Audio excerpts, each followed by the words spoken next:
Disponible. Ce sont les Stéphanois qui attaquent avec un long centre du jeune Parison qui fait ses grands débuts en Coupe d'Europe à l'aile droite.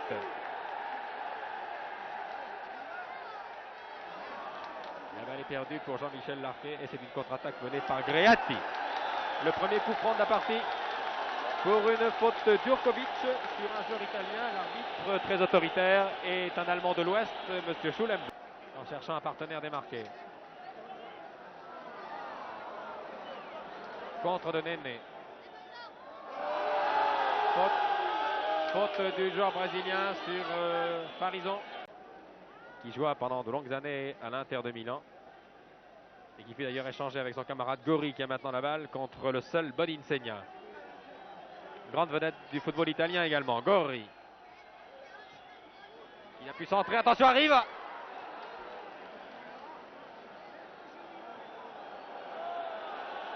Bien replié. Néné. Greatti. Gori. Tire de loin. Au-dessus.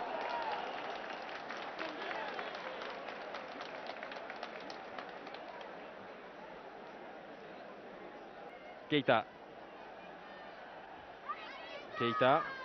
Larquet. Serre Beretta. Il aurait peut-être dû essayer de tirer. Larquet. Oh là là. Et une belle reprise du pied gauche. La défense italienne est solide, groupée. Terriblement difficile à prendre en défaut. Peut-être sur cette action, Keita, non, qui a été surpris. La balle n'est pas sortie. L'arbitre a fait signe à Keita de jouer, de continuer. Larquet, tire et but. Magnifique but de Larquet sur ce centre de Keita. Très joli but, Larquet a pris son temps. Il a armé son tir à une quinzaine de mètres d'Albertozzi qui n'a rien pu. Tir d'une rare violence. C'est du délire dans les tribunes du Stade Geoffroy Guichard. Magnifique but de Saint-Etienne, but ô combien mérité. Les Stéphanois dominaient depuis une demi-heure. Un but réclame le public maintenant. Attention, une tête d'Herba qui passe légèrement à droite d'Albertozzi. Il y avait eu d'ailleurs une bousculade sur cette action. On fait une très belle première mi-temps, mais ils ont toujours un retard très important à refaire, à essayer de refaire, puisque vous le savez, ils ont encaissé 3 buts contre 0 lors du match aller. Premier corner de la deuxième mi-temps, tiré par Beretta. Une tête de Revelli qui touche le montant et qui passe derrière les buts d'Albertozzi, qui va me donner le temps de vous donner la composition des deux équipes. Pour l'équipe de Cagliari, Gori.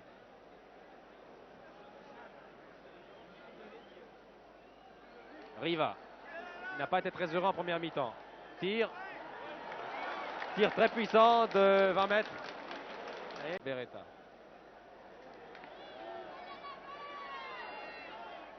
Djurkovic. Larquet démarqué, bien placé. Il va essayer de tirer, voilà qui est fait. Tire au-dessus.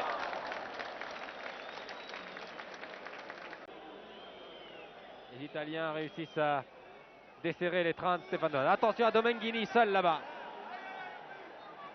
Tire dans les bras de Carnu, bien placé. Plus mécontent et de l'attitude des Italiens et de l'arbitrage. Keita, tire, et bien main à droite d'Albertozzi. Tête sur ce corner tiré par Parison. Revelli, Keita, Larquet dans les 16 mètres. Reprise de Bosquier. Bel arrêt d'Albertozzi, qui n'est tout de même pas le premier venu. C'est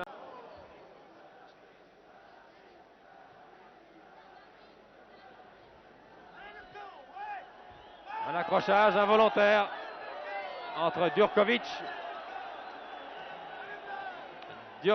et Manchin. L'arbitre vient séparer les deux joueurs.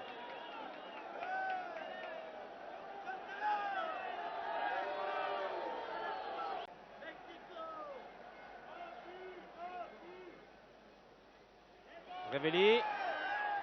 Oh là là, une faute. Et au-dessus. Une action bien confuse. Deux joueurs au sol, Tomazzini et Révéli.